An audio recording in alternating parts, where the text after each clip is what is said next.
दादा, मी एक प्रेझेंटेशन तयार करण्याचा प्रयत्न करतोय, पण या स्लाइड्सना आकर्षक कसं बनवायचं तेच मला समजत नाही. इतकाच मजकूर आहे आणि ते खूप बोर दिसतंय. काळजी करू नकोस ऋषी, मी तुला दाखवतो की गुगल स्लाइड्समध्ये प्रेझेंटेशन कसं आकर्षक बनवायचं. एकदा समजलं की ते खूप सोपं आहे. गुगल स्लाइड्स ते पॉवर पॉईंट सारखं आहे का?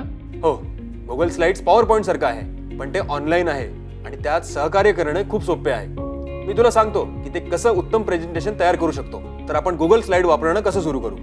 चल, त्याचे प्रमुख वैशिष्ट्य समजून घेऊया. गुगल स्लाइड्सचे मुख्य वैशिष्ट्य: प्रेझेंटेशन तयार करणे. गुगल स्लाइड्स उघडा आणि ब्लँकवर क्लिक करा. नवीन प्रेझेंटेशन तयार करण्यासाठी, उदाहरणार्थ तुम्ही जागतिक प्रदूषण या विषयावर एक प्रेझेंटेशन तयार करू शकता. टेक्स्ट जोडणे आणि फॉर्मॅट करणे.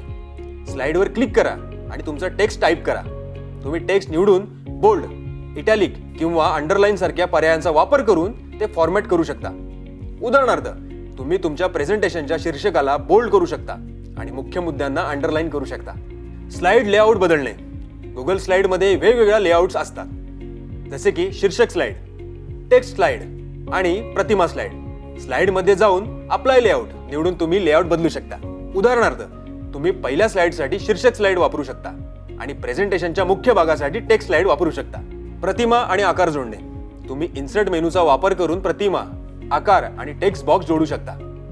उदाहरणार्थ, तुम्ही पहिल्या स्लाइडवर पृथ्वीची प्रतिमा आणि एका मुख्य मुद्द्याला ठळक करण्यासाठी आकार जोडू शकता. ट्रान्झिशन्स आणि ॲनिमेशन तयार करणे. तुम्ही तुमच्या स्लाइड्सला अधिक आकर्षक बनवण्यासाठी प्रभाव म्हणजेच इफेक्ट जोडू शकता. स्लाइडवर क्लिक करा आणि ट्रान्झिशन्स निवडा आणि दृश्य प्रभाव म्हणजेच व्हिज्युअल इफेक्ट्स जोडा.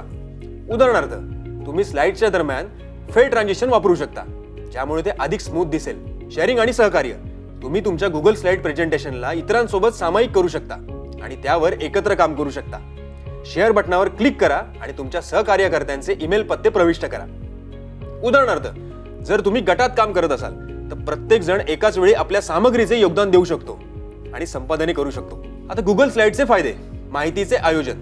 तुम्ही स्लाइड्स आणि प्रतिमा वापरून तुमच्या कल्पनांचा स्पष्टपणे आयोजन करू शकता. सुलभ वापर.